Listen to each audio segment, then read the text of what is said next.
করে মনে রাখবেন, সূরা ফাতিহা 7 বার পাঠ করে রসুনে ফু দিয়ে এই রসুন আপনি খাবেন। এই রসুন খেলে কি হয় শুনলে আপনি আশ্চর্য হয়ে যাবেন। মারাত্মক কিছু জটিল এবং কঠিন রোগ থেকে আল্লাহ পাক আপনাকে হেফাজত করবে। এই পৃথিবীতে আল্লাহ পাক যত ধরনের খাদ্য দিয়েছেন, খাবার দিয়েছেন, প্রতিটা খাবারের মধ্যে কিছু না কিছু গুণাগুণ রয়েছে। এর মধ্যে রসুন অন্যতম। এর মধ্যে এমন কিছু গুণাগুণ রয়েছে শুনলে আশ্চর্য হবেন। বর্তমান বিজ্ঞান রসুনকে পরীক্ষা নিরীক্ষা করে দেখেছে এর মধ্যে এমন কিছু গুণাগুণ রয়েছে। এই জন্যে রসুনকে গরিবের পেনিসিলিন বলা হয়। আপনি যদি খালি পেটে রসুন খান তাহলে অনেক অনেক রোগ থেকে এর মাধ্যমে আল্লাহ পাক আপনাকে হেফাজত করবে। আল্লাহ পাক রব্বুল আলামিন কুরআনুল কারীমের ব্যাপারে বলেন, ওয়ানুনাজ্জিলু মিনাল কুরআনি মা হুয়া শিফাউন ওয়া রাহমাতুল লিল মুমিনিন। এই কোরআনকে আমি আল্লাহ পাক রব্বুল আলামিন নাজিল করেছি মুমিনের জন্য শেফা স্বরূপ, মুমিনদের জন্য রহমত স্বরূপ। এই কোরআনের মধ্যে একটা সূরা আছে, সূরা ফাতিহা।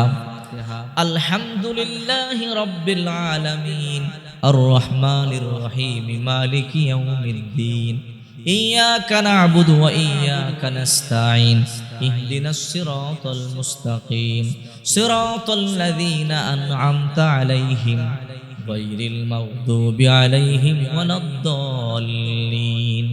আমিন। এই সূরাটা সবাই মুখস্থ করে। এই সূরাটা অত্যন্ত পাওয়ারফুল একটি সূরা। এই সূরা ফাতিহার আরেকটা নাম আছে সূরাতুশ শিফা, রোগ মুক্তির সূরা। বিশ্বনবী মুহাম্মদ সাল্লাল্লাহু আলাইহি ওয়াসাল্লাম বলেন, যদি কোনো অসুস্থ ব্যক্তিকে এই সূরা পড়ে দম করা হয়, এই সূরা পড়ে ফু দেওয়া হয়, অথবা এই সূরা পড়ে পানিতে ফু দিয়ে যদি কোনো অসুস্থ ব্যক্তিকে পান করানো হয়, আল্লাহ পাক রব্বুল আলামিন জটিল এবং কঠিন রোগ থেকে তাকে হেফাজত করবে। এই রসুন যদি আপনি খান, হাইপার টেনশন থেকে আপনি বেঁচে থাকতে পারবেন, অ্যাজমা থেকে বেঁচে থাকতে পারবেন, হার্টের বিভিন্ন রোগ থেকে আপনি বেঁচে থাকতে পারবেন। কিভাবে খাবেন? প্রতিদিন 3 বেলা 3টা রসুনের কোষ নেবেন। নেওয়ার পরে সূরাতুল ফাতিহা 7 বার পাঠ করে ফু দিয়ে খাবেন। ইনশাআল্লাহ আল্লাহ পাক রব্বুল আলামিন জটিল এবং কঠিন রোগ থেকে আপনাকে হেফাজত করবে। যদি আপনার মা বাবা ভাই বোন আত্মীয় স্বজন অসুস্থ থাকে, রসুলের একটা কোষ নিয়ে 7 বার সূরা ফাতিহা পাঠ করে আলহামদু সূরা পাঠ করে ফু দিয়ে এই রসুনের কোষটা আপনি খাওয়াই দিবেন। ইনশাআল্লাহ আল্লাহ তাআলা যদি চায় দ্রুত সুস্থ হয়ে যাবে। কারণ এই সূরাতুল ফাতিহার অনেক অনেক গুণাগুণ রয়েছে। আমি এমনও দেখেছি আমাদের কাছে এসেছে পেটের যন্ত্রণা, পেট ব্যথা সহ্য হচ্ছে না, ডাক্তার ওষুধ সেবন করায় দিয়েছে, তারপরও পেট ব্যথা যায় না। 2-3 জনের ধরে নিয়ে আসছে, বলে হুজুর পেট ব্যথা সারে না, একটু ফু দিয়া দেন। হাতের গ্লাসে পানি নিলাম, পানি নিয়ে 7 বার সূরা ফাতিহা পড়ে দম করে দিলাম, বিশ্বনবীর শিখানো আমল করে দিলাম। আল্লাহর নাম নিয়ে খেতে বললাম। ওই অসুস্থ ব্যক্তি আল্লাহর নাম নিয়ে পান করতে দেরি মুহূর্তের মধ্যে পেট ব্যথা ভালো হয়ে গেছে। এরকম অনেক দেখেছি। এই জন্য আমি বলি সূরা ফাতিহা পাঠ করে রসুনের মধ্যে ফু দিয়ে রসুন যদি আপনি খান, অনেক জটিল এবং কঠিন রোগ থেকে আল্লাহ তাআলা আপনাকে হেফাজত করবে।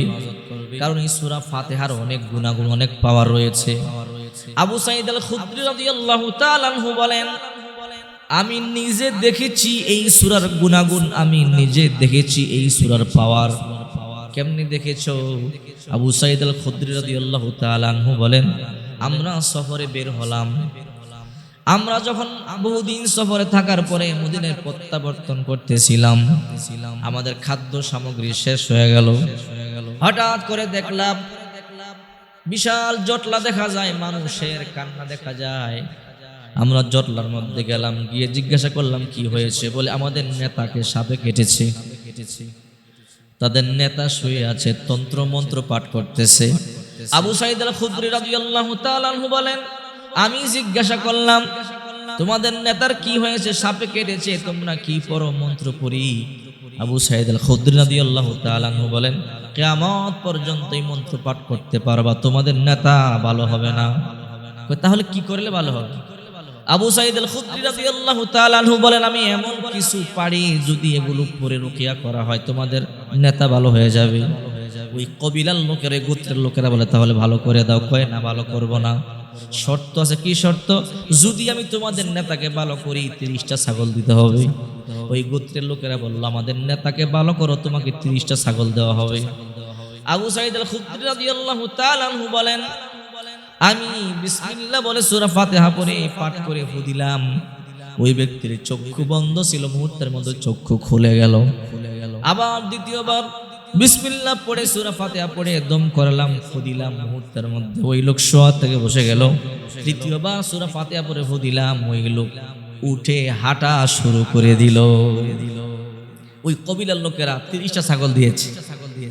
আবু সাঈদ আল খুদরি রাদিয়াল্লাহু তাআলা আনহু বলেন, আমার সঙ্গীরা আমরা তো ক্ষুধার্ত, ছাগল জবাই করে কিছু ছাগল খেয়ে ফেললাম। খাওয়ার পরে মনে মনে চিন্তা করি, আহারে ছাগলগুলো যে খেলাম, ভালো করলাম না খারাপ করলাম? কোরআন পড়ে ছাগল আনলাম, ছাগল খাইলাম, কি করলাম? মদিনাতুল মুনাওয়ারায় গিয়ে বিশ্ব নবী মুহাম্মদুর রাসূলুল্লাহ সাল্লাল্লাহু আলাইহি ওয়াসাল্লামের কাছে বলল, ওগো নবীজি, আমরা এমন এমন করে সূরা ফাতিহা পড়ে এক ব্যক্তিকে ফু দিলাম, সুস্থ হয়ে গেল। ছাগল পাইলাম, ছাগল খেয়ে ফেললাম, ভুল হয়েছে কিনা জানি না, আল্লাহর পয়গম্বর আপনি মাফ করেন। আল্লাহর পয়গম্বর বলে, আবু সাঈদ, ভুল করো নাই, অন্যায় করো নাই, বরং কোরআনের সম্মান আরো বাড়ায় দিয়েছো।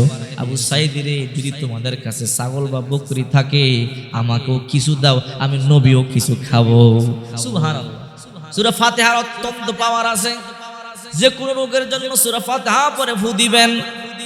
নিজের মাথা ব্যথা করলে, পেট ব্যথা করলে, অসুস্থতা ফিল করলে পানির মধ্যে সূরা ফাতিহা 7 বার পাঠ করে পানিটা বিসমিল্লাহ বলে পান করবেন। আল্লাহ পাক যদি চাহেন দ্রুত আপনাকে সুস্থ করে দিবে, অনেক দ্রুত আল্লাহ সুস্থ করে দিবে। আল্লাহ পাক আমাদেরকে আমলগুলো করার তৌফিক দান